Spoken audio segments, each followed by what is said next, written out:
Avui tenim el plaer de presenciar l'obertura de la botiga de tercer inici de l'Escola Vila de Montserrat.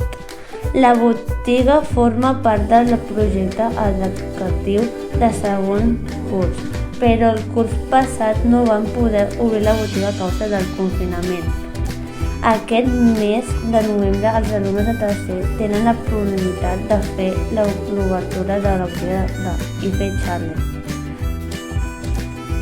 Han estat treballant molts mesos aprenent com entendre el públic, com fer l'acoblament a la caixa, com organitzar la botiga per seccions, entre altres tasques. Avui, amb molta il·lusió, podem veure el resultat.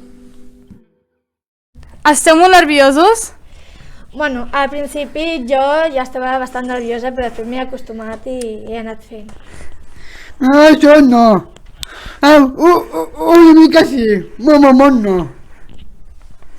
Yo un poco porque al principio también me costaba y estaba un poco nervioso también. I per què heu muntat una botiga en un àmbit escolar?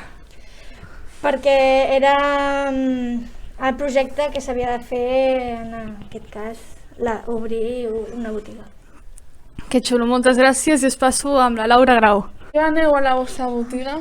Venem roba, joies, llibres, moltes més coses.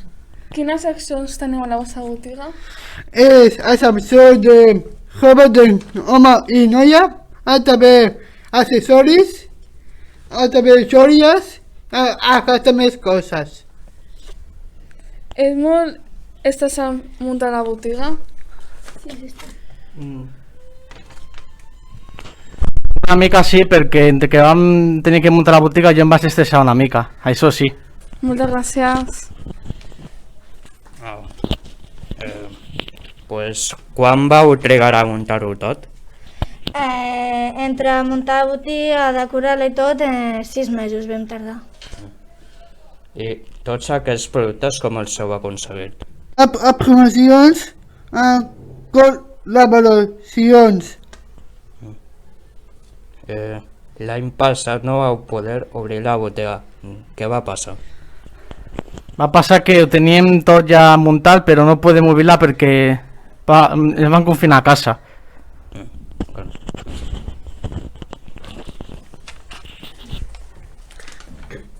Aquest any la podreu obrir la botiga.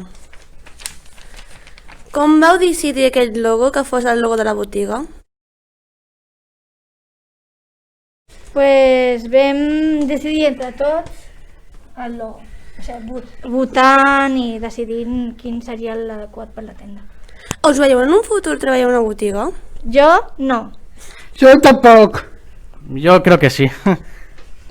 Aquest any ens toca a nosaltres obrir la botiga. Ens podeu donar un consell per obrir la nostra botiga? Pues el que podeu fer és que quan obriu la botiga que la roba estigui ben endreçada, ben col·locada, que no hi hagi res al terra, coses d'aquestes, o sigui, que tot estigui bé. Moltes gràcies. A vosaltres.